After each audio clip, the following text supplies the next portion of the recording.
This is Life Transformation Radio. Prepare to engage. Seatbelt activated.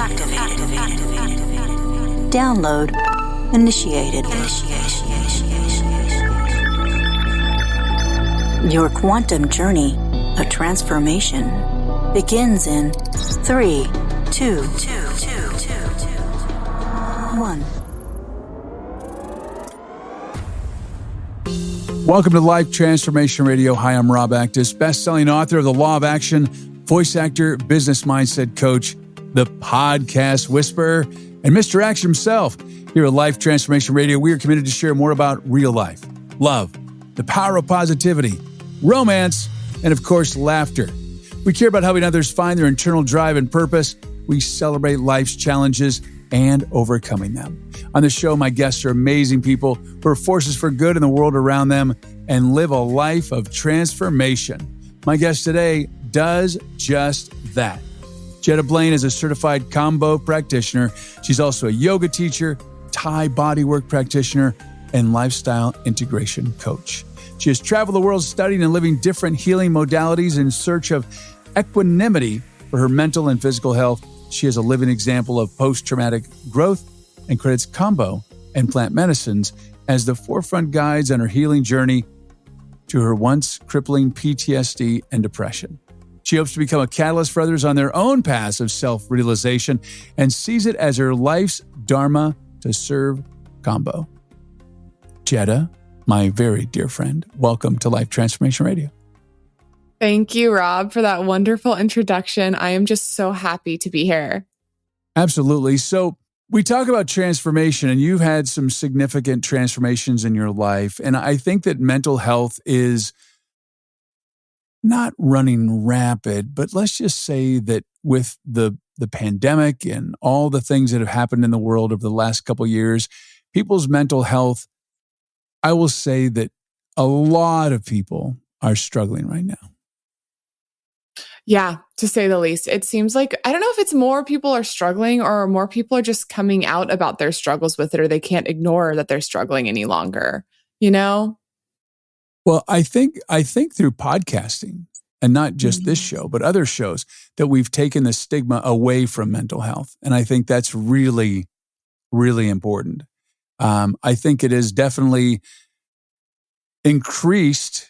I mean, even just finding out about it, but I definitely think that this pandemic has really driven people in spaces in their brains that they never thought they would be. I mean, at one point in time, I remember when this was going on, I was like, wow, like, are we going to get out of this? Like the mask thing. I remember watching TV and I got pissed at the TV screen. I started swearing and like flipping off the TV screen because they were at a party. And they weren't wearing masks. It was an old movie. And I was like, God, are we going to always have to wear masks and be like afraid of everybody? And, you know, your mind goes spinning and spiraling out of control. And even just the day-to-day life, not even a pandemic, but the day-to-day life can set you spiral. It really can. I think too, with the pandemic, it took away so many of our distractions that we had for so long, you know, because we couldn't socialize as easily, like how you just said. A lot of our work lives changed, our home lives changed. And as a result, we were really forced to sit with how we really felt inside. And I feel like through that in itself is part of the reason why so many people have really struggled. It's like, once you can't suppress anything any longer, once you take the bricks off, what's there? What's the baseline? What's coming up? So I feel like there's been a lot of different reasons why, and a lot of, you know, people that have really needed help throughout it. But I'm really happy that it has kind of created this mental health revolution. Like you said, talking about things, podcasting, on social media, whatnot. I think it's really important that we're at the place that we're at, but that we also continue to move forward and kind of pioneer this untread territory in a lot of ways. Absolutely. Now, one of the things you talk about is that you had PTSD and it was crippling. And a lot of people suffered from depression. And you mentioned that you had depression. So let's just peel that onion a little bit and let's talk about where things were at and how your life was when you were depressed, and then what the PTSD is from, if you wanted to share that. Of course. So when I was really depressed, my life, it looked a bit like manic depression, honestly, but typically it'd be about every 3 weeks, I would hit a very deep trough. And that trough would look like suicidal tendencies or suicide ideation. It would look like lethargy. It would be really challenging to get myself to do things. And I would isolate a lot. I'm typically a really sunny person, and people didn't always see that side of me. I kept it behind closed doors. And then it was also really challenging for me to sit still. I would then hit manic episodes afterwards where I would empty my bank account. I would go into really crazy binges and purges with food. I would be out of my body and dissociated for weeks at a time and just kind of going through weird motions like I was looking at myself from somebody else's point of view. So it was really extreme. And for a long time, I thought it was normal until I couldn't ignore it anymore that something was up and something was wrong. And a lot of it was because of a traumatic childhood that I'd experienced with a lot of really crippling insecurity, parents that didn't quite know how to support me or our family, and also just, dealing with the trauma of our society. I lost a sibling when I was really young that really catapulted things into a lot of insecurity. And then experienced a lot of different kinds of abuse from a very young age, housing insecurity, you have it. So I had a very extreme adolescence and then broke my back in high school, broke my face shortly afterwards. So there was just a lot of thing after thing after thing after thing after thing that kind of compounded into, this masticized depression that I had been experiencing. Wow. Kind of speechless in that you went through all that.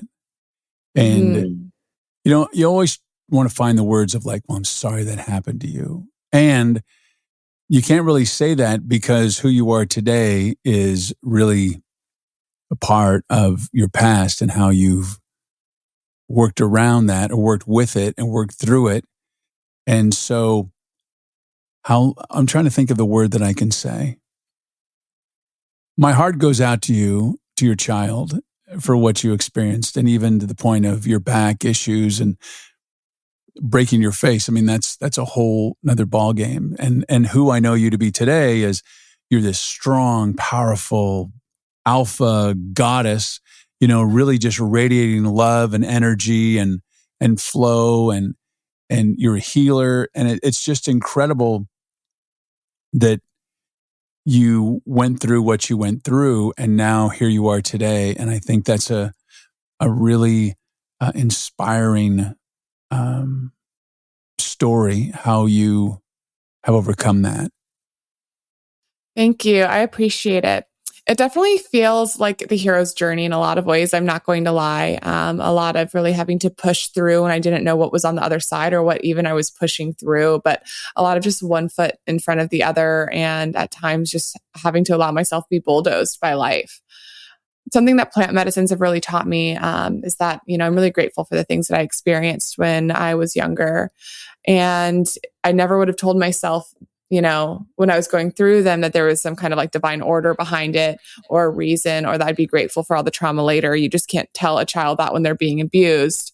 But now looking back, I have found a lot of gratitude for it and found a lot of the benefits I've gotten from it, like my strength, my compassion, my ability to see and be in touch with, that which isn't physically there, which I find to be a very great tool for myself and also for others. So I am grateful for it in a lot of ways, but it was definitely a lot. Absolutely. Well, in talking to you earlier, you mentioned that the things you struggle with are the things that you hold on to the tightest. What do you mean by that? What do you mean by that? I mean, the things that we struggle with are typically the things that we have that are there when nothing else is or when nobody else is. And so oftentimes the things we struggle with the most, it could be some kind of tendency or addiction. It could also be, for me, it was loneliness for a long time. I held onto my loneliness very tightly, almost as if it was a lover of mine, because it was there when nobody else was. And I had formed a sense of identity around it. Same with when I really struggled with eating disorders for years. I held onto them tightly because when nobody else was there, I had that coping mechanism that helped me dissociate and get through really difficult times. And even though it's not necessarily like I liked my loneliness, which I still have to a certain extent, or liked my eating disorders. But there was a subconscious part of me that really needed those things, that kept them really close and kept perpetuating them in a lot of ways subconsciously around me. One of the things that people talk about is that you need to hit rock bottom before you can do your 180, before you can flip the switch and have your life. Did that happen to you, or how low did you go? How far did you fall, and did you hit rock bottom? And was it all you, or did you have support from other people saying, "Hey, we need to support you and get your life on track"? I hit rock bottom a couple times, through a couple of different mediums, a couple of different ways. I mean, I hit rock bottom at one point in college when I was just trying to kill myself repeatedly, and it just kept on not working, basically. And that was when I finally reached out and got help for the first time from a mental health professional. I went to our student disability services on campus and told them what was going on and that I really needed help. Another time I hit rock bottom was I'd been in an abusive relationship for a year and my whole body was freaking out. I was having night terrors every night. I didn't know what was going on. My mind felt really confused, like I was living underwater. And I did have some people, especially during the latter time, that would be like, "Hey, we think something's going on here. We think you need some help." But I wouldn't say I actually had that great of a support system through any of it. I'd say a lot of it was I just realized I needed to severely change something and that I needed to trust myself that anything would help me to get there. But it was still very challenging at the same time. But through that, I discovered stuff like plant medicines when I was getting out of my abusive relationship. Very shortly after, I experienced homelessness and a lot of instability around that. And I did have my ayahuasca community that I would go and sit with. And I had Kambo, which I felt very called to serve. So I spent a couple months living out of my car, going and just serving medicine and finding stability and support within that and through the act of service. Wow. That's amazing. So let's talk about Kambo and the plant medicine. And, I think it's going to be very interesting. A lot of people, I was asking before you came on, I told a lot of my friends, I was said, yeah, I have this guest coming on and she's really a practitioner of Kambo. And no one knew what it was. And I said, oh, well, it's African frog and it's the poison from the back of the African frog. And they're like, oh, how do you know that? And I go, I'm a worldly guy. I know these things. Actually, I learned it from you, Jetta. So share with me exactly what that is and the impact it has on people and also the transformation of how you discovered it and the journey that you took to have the conversation with Kambo. Yeah. So first off, Kambo is the secretion of an Amazonian tree frog. So not quite African, but Amazonian. It hails from so Peru. close. Oh, it's wrong. So close. No, the other A. No. Oh, okay. All right. That's all right. See, I just fake it till I make it. That's all good. Okay. That's all. Amazon. That's all we can ever do in this life. But it's the secretion from an Amazonian tree frog from phylum Medusa bicolor, the giant green monkey tree frog, and all it is a secretion from the frog. And when we take it, what it is in its most simplest form is a strong detoxing purgative. It's not psychedelic, but it's in the same vein as psychedelics in a lot of ways. People often use it to prep the body for a psychedelic experience, namely ayahuasca, but it in itself is not psychedelic, and it's also legal in every country in the world. And when I say that it's a strong detoxing purgative, what I mean is that it is like the world's strongest detox, basically. So the experience takes about 20 minutes that you're actually sitting with the secretion on you and experiencing it. And it's usually punctuated by extreme nausea. There's usually purging involved, vomiting, really. But there can also be other kinds of purging, bottom purging, shaking, crying, all kinds of things. Kambo itself, though, is actually really scientifically backed. Its peptide content is really good for the brain and body. It's a potent antiviral. It breaks the cell wall. It cleanses you on a cellular level. It cleanses your brain and breaks the blood-brain barrier. It fights depression, anxiety, chronic pain, inflammation. It can reset your digestive system. And they use it pharmaceutically to treat cancer, actually, and a couple of other different ailments and diseases. So it is widely used. However, it's not used quite as often, as applying it ceremonially altogether for the whole experience, like it's been done for thousands of years in the depths of the Amazon. Okay.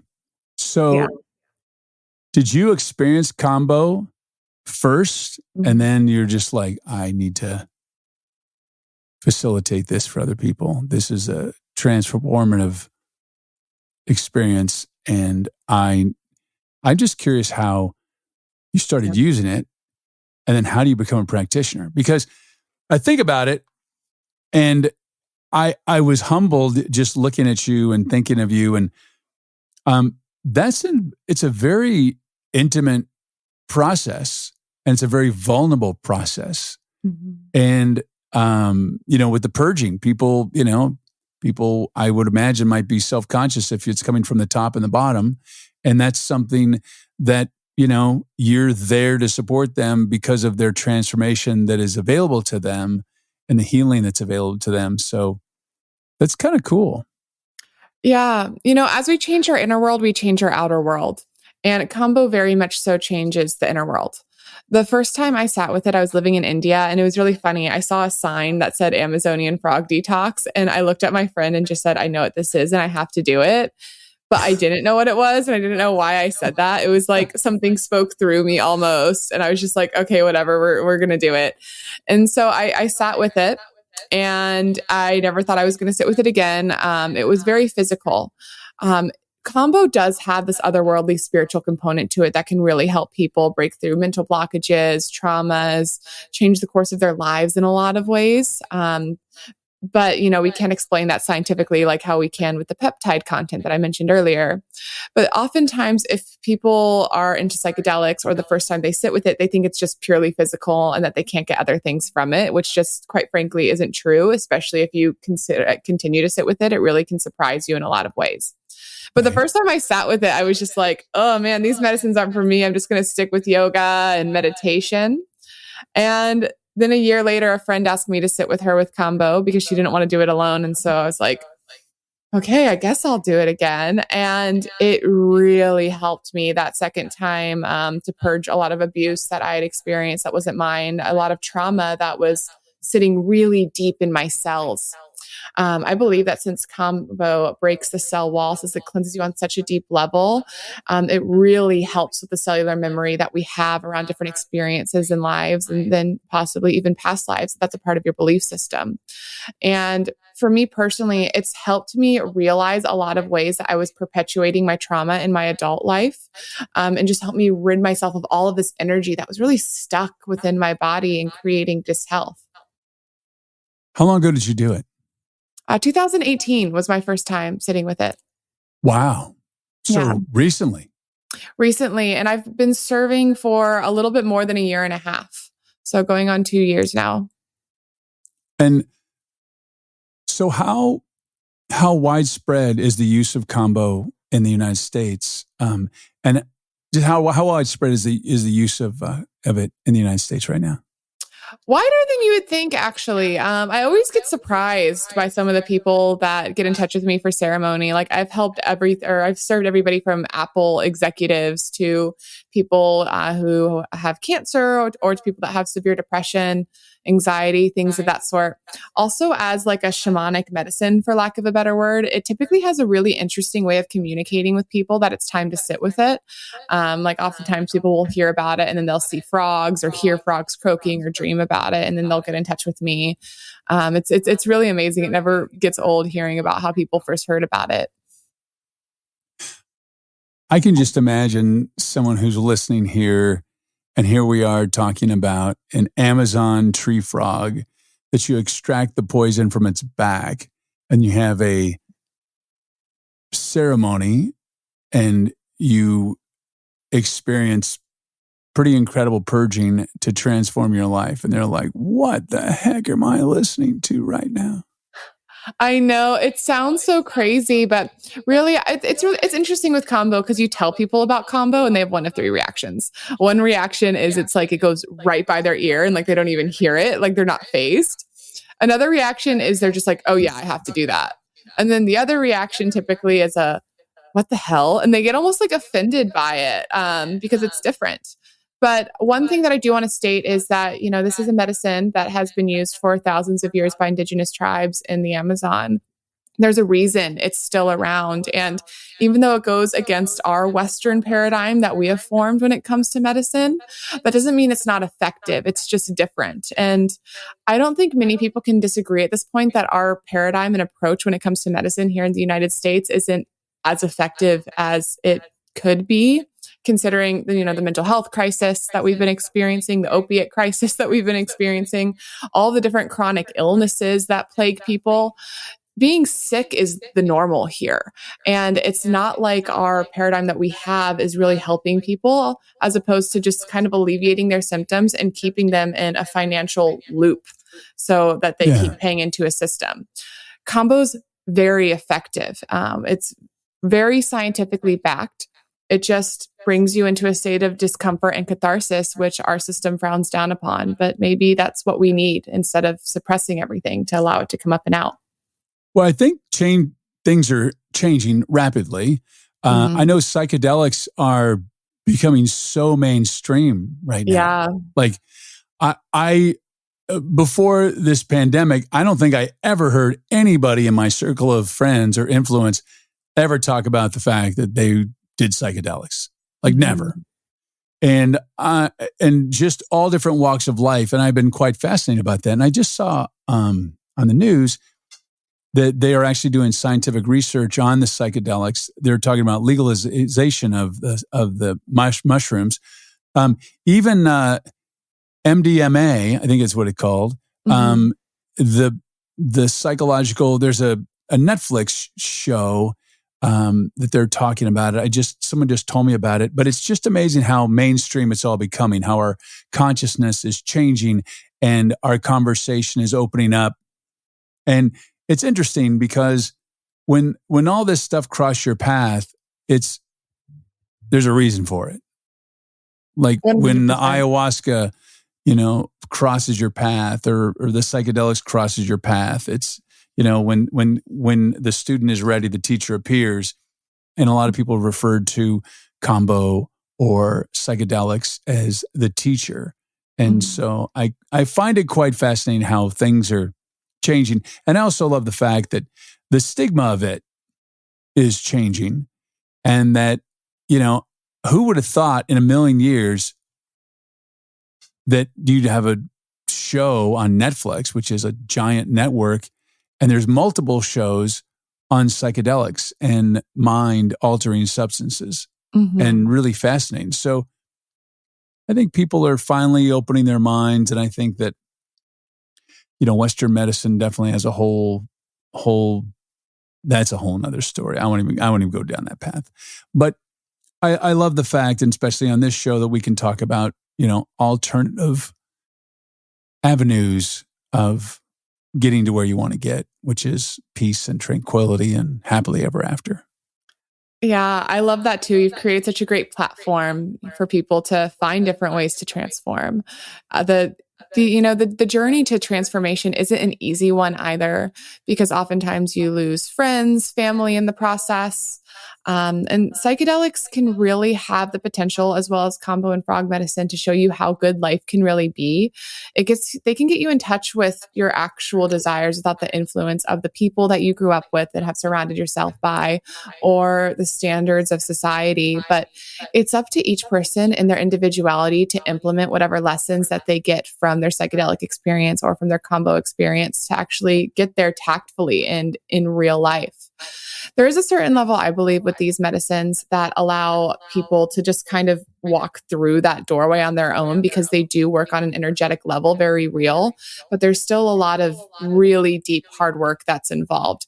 And so I think it's wonderful as we destigmatize all of these things, because it helps form more of a community for people who are seekers, who want to attain something higher, who want to take responsibility for themselves and create a life that's more worth living. So I'm loving that we get to talk about that here and that it's just becoming a greater conversation all around. Yeah, it's fun. It's one thing I noticed during these last couple of years is that conversation has definitely increased because a lot of distractions are not there anymore. And so I think relationships have been impacted in good ways and bad ways. Mm-hmm. I love the conversation about, ancient healing medicine. And I was just having a conversation this morning about sweat lodges and how you go in and you do the sweat lodges. And, these ancient practices have been around for so many thousands of years. And, here living in Arizona, we have Sedona, which has all kinds of really incredible different practices there. And, when you're called to do whatever you're called to do, when you're called to do it, and you don't have to be convinced. I don't think anybody's ever been convinced to do Kambo or ayahuasca or DMT or psychedelics. It's just before them and they're on a journey. Yeah, it's really funny. The first time that I sat with Kambo, it was like I had this crazy intrusive thought again, like how I had when I first saw the sign for Kambo. And this thought said, "You're ready for ayahuasca." And it was literally right after I thought, "Oh man, I can't do these medicines. Just meditate. I'm a yogi, whatever. I'll meditate my way through my suicidal episodes." Yeah. And so when I heard this thought, I literally turned around and was like, what? That's not what I just said. And it's funny because then a year later, ayahuasca found me. And somebody asked me to come to their circle and to help facilitate Kambo. And because we give Kambo oftentimes before ayahuasca because it makes for a better ayahuasca experience. And I was so resistant and so hesitant and continued to be resistant and hesitant for ayahuasca for my next several times experiencing it. But it just felt like some kind of call that I knew I had to listen to. And it really helped get me in touch with my fear, with different things that I'd been holding on to inside, with resolving a lot of my PTSD and just seeing what I had gotten out of it in the end. It's not uncommon for people to be really thankful for trauma after an ayahuasca experience. But it brings you into the beauty of existence and also the darkness of existence. And so it's important to have responsible facilitators within that. But there is like a heart call oftentimes that people feel, and that's why they approach something so scary or so unfamiliar. It's funny. I think back to the movie Jumanji with that drum beat, dum, dum, dum, dum, dum. Kambo's calling, you hear the drum beat of Kambo. Bum, yeah. Bum, bum, bum, bum, bum, bum. I love that you say that. Or the croaking of a frog. It's very interesting. I find all this so fascinating. And what I find fascinating is that I've been on this earth for a long time and never heard of it until recently, just a few years ago. And then you brought it up in our conversations. And I was like, well, I know about that. And was just, it. And I found it fascinating because when I first discovered it, we were in Hawaii. And when I first discovered it, it didn't even faze me, which I find fascinating. Like none of this stuff fazed me anymore. The last couple of years, probably a little longer than the last couple of years, but even before the pandemic. But it's just interesting how your mind opens up and all of a sudden you're just like, yeah, I'm okay with this. I feel like I just kind of like let life unfold and these mysteries and all these different practices that are showing up in front of me. And it's quite enlightening to see how powerful all this stuff is and the results. It sounds like you're really peeling back the layers of conditioning too, as you open your mind to alternative modalities and as you see and meet other people who have had really great experiences from them. And I'm sure in some ways have had, great experiences with other alternative healing modalities yourself.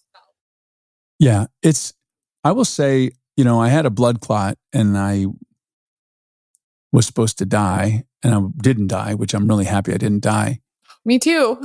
I know. Thank you. Thank you. So sad. Thank you. I know. I'd be sad too. And I remember that, I just laid in bed for a couple months and tried to not die. And you have a lot of time to do a lot of inner work, a lot, and process. And you experience spiritual transformation. One of the things that occurred when I was there, I don't know if I got it. I don't think I got it, but I think the volume, and it was amplified, is my intuitiveness and my empathic ability. And I was like, "Whoa, that's new." Downloads. Okay, that's interesting. And just these words that I use now and where I am, I mean, here to have this show, Life Transformation Radio, it's just so different than what I was before some of the traumatic experiences that I had in my life. And yeah, it's a beautiful thing. I'm not going to say weird because I think language matters and I think that the words we use matter. So I'm going to say it's a really beautiful thing. The experiences that I'm having and have had, and the people that are coming into my life, and it's a beautiful thing. I really love to, hearing your blood clot experience and how you had such a near brush with death and something so uncomfortable for us as primordial beings. Yeah. We can get a lot of beauty out of that darkness. We can get a lot of beauty out of the discomfort, out of facing our fears, and just sitting with whatever it is that we've been handed. Through that, we're able oftentimes to catalyze really deep change within us, or to find whatever modalities really work for us that give us reasons to live. And that just put things into such a greater perspective. Oftentimes we shy away so much from darkness or from pain or discomfort, when oftentimes those are great, great, great teachers that can really put us on to a better trajectory for ourselves. Absolutely. So what is a final word or words or statement that you can make about Kambo and integrating that into someone's life? Yeah, so I'll try to keep it brief because I could just keep on going on for ages. But I just want to say with Kambo, don't put it in a box. Don't put it in a box because it makes you uncomfortable, or because the idea of putting yourself through nausea, just sounds totally unrealistic for you and like it doesn't make sense. I would say keep your heart open to it. And if you're a spiritual being, ask the frog to show you whether or not it's time to sit with it. It can catalyze really deep change within us. And that oftentimes becomes very scary on a very deep primordial level. And the negative ego can come in and kind of shut it down or turn it away. When oftentimes it can really be helpful and beneficial to living a better life. And if Kambo does call to you, if, it does speak as something that you need to experience in this life, or like it could be helpful with bursting through a block physically or mentally. It works on both planes. You can find responsible practitioners here within the United States. I'm in the Bay Area of San Francisco. And then I also travel. I do retreats. I have a retreat coming up in India in October. But you can also find other practitioners in your area via Kambo International's website, or the IAKP's website, the International Association of Kambo Practitioners. And it's important to have somebody who's gone through, good training in your country of origin, so they know kind of what your life has been like, and they can really hold a better and safer space for you. Lastly, I also want to say integration is really important. Like I mentioned earlier, all of these things show us how good life can be, how good we can feel, but it's up to us and our humanness to put them into play. So having support can really be helpful with that, or learning to be really honest with yourself when you're going and reaching towards distractions or things that are no longer good for you that you hold on to really tightly. So that's a lot in closing, but they're all very important. How do we reach you? Yeah. So I am an integration coach too. I do plant medicine, psychedelic integration, Kambo integration, lifestyle integration, as well as serve the actual Kambo itself. And you can find me on Instagram at Moonflower Kambo, which Kambo is Kambo, Kambo. And then you can find me at moonflowerinsights.com, or email me moonflowerinsights@gmail.com. And I hope to hear from as many of you as the medicine speaks. I love it. Thank you so much, Jetta, for being here today. What a delight. learning about Kambo and just get to hang out with such a cool human being. Thank you. Oh my gosh, it's always so cool hanging out with you, Rob. I feel so blessed to have met you, and just keep doing what you're doing. Keep making people's days brighter. Keep shining that light. Thank you. And thank you so much for your support and taking time out of your busy and precious day or night to listen. So appreciate it. Thank you for allowing me along my very special guest, Jetta Blaine, to touch your heart, move your soul, and inspire you to live a life of transformation. I'm Rob Actis. Until next time. This is Life Transformation Radio. Download complete.